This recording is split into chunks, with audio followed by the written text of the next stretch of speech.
Hey guys, it's Gina. Today I want to talk to you about these moisturizing gel socks.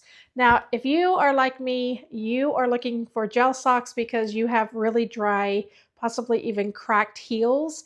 And that is exactly what drove me to look for these. The first thing I want to start off with is how incredibly soft they are. And I was really a bit surprised at how heavy they feel. Like they're definitely some substance to them. It's not like it's just something flimsy.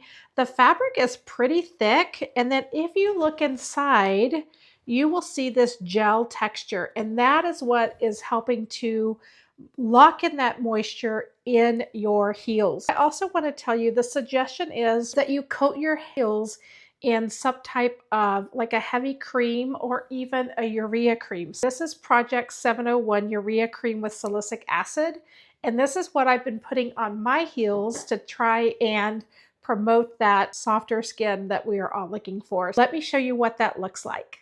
So I take the Project 701 cream on first. I really like this because it does not have a greasy feel to it. I'm going to take my gel sock.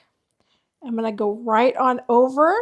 These fit really nice and comfortable. Again, there's a nice substance to them. They're really soft on the outside, and you can feel that gel that's right there at your heel. So I also want to mention that they come in a 2-pack. So they do have different colored sets to pick from. I just happen to love this mint green and kind of a violet purple. So pick your favorite color and get your heels on a better journey. Again, this is a really good find, and I think you're going to like them.